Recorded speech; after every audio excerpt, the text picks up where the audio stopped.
I sat at the edge of the chapel, hands folded so tightly my knuckles ached. Everyone else stood. Smiles. Pride. I should have felt something. I didn't. Not yet. The band played a crisp march. My brother's name rolled off the announcer's tongue. SEAL candidate. Hero. Everyone's eyes were on him. All except one. Mine. I hadn't spoken in years. Not to my family. Not to him. Not even a whisper. They all thought I'd quit. That I'd failed. A Navy dropout.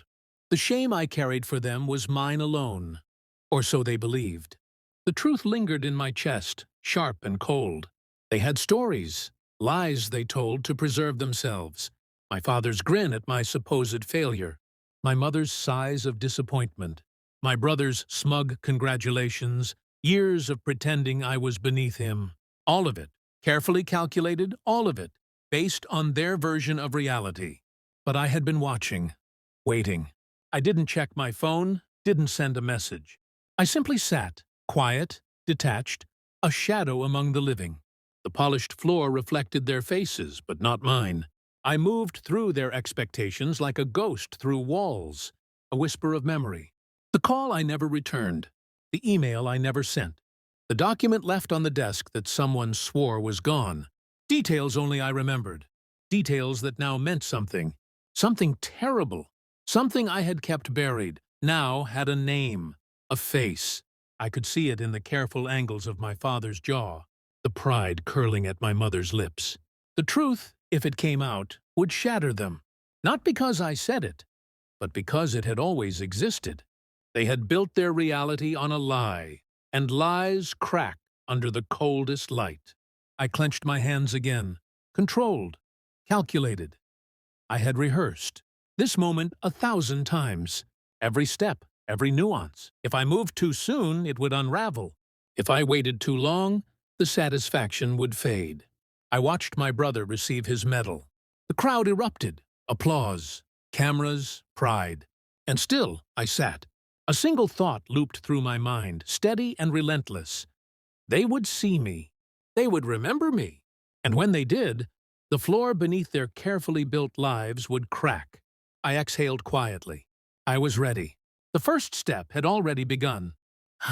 The ceremony droned on. Every clap, every cheer, grated against the silence I carried. I was invisible. That was my choice, my armor. I studied faces. My brother's triumphant smile. My father's broad grin. My mother's tight-lipped relief. Each movement, each twitch, told a story. A lie. They all believed it. And that made it brittle. I remembered the envelope, carefully hidden in my bag. DNA results, records, every shred of proof I had collected in the months since I returned quietly to town, unnoticed. Every step measured, every shadow observed, every secret confirmed. I didn't move, didn't signal, waited, observed. And then, the hush. The colonel approached the podium. A tall, imposing figure, eyes sharp, scanning. He stopped, slowly, methodically. He looked past the crowd, past the smiles, past the cameras, and his gaze landed on me. "Colonel, you're here?" His voice was precise, clean, shocked. The world shifted. The applause stuttered and died. Mouths opened, eyes widened. My father's jaw slackened, disbelief painting every line of his face. My mother's hand flew to her chest. My brother froze, medal in hand, incomprehension flooding him. I didn't move, didn't speak. I simply allowed the truth to exist in that space, heavy and undeniable. The DNA envelope rested quietly in my lap.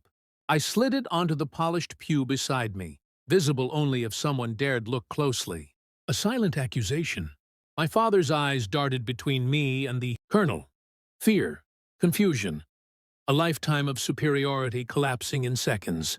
"You lied," I said, quiet, each word measured, cold. "No," he whispered. "Yes," I said. "All these years, all of it. You built your world on a story where I was weak, where I had failed. You forgot, lies crumble."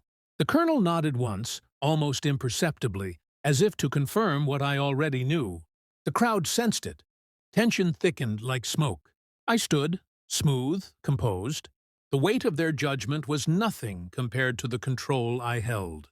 I walked past my brother, past my father, past the whispers, eyes down, heart still. Power reclaimed, silently, without chaos. No tears, no speeches, just the truth, and the devastation it left behind. I stepped outside. The wind bit at my face, sharp and clean. I inhaled. Freedom, closure. Revenge served in the coldest form. Revelation. They would remember me, always. And I? I would never need them again. The world remained, oblivious. Except for them, and that was enough.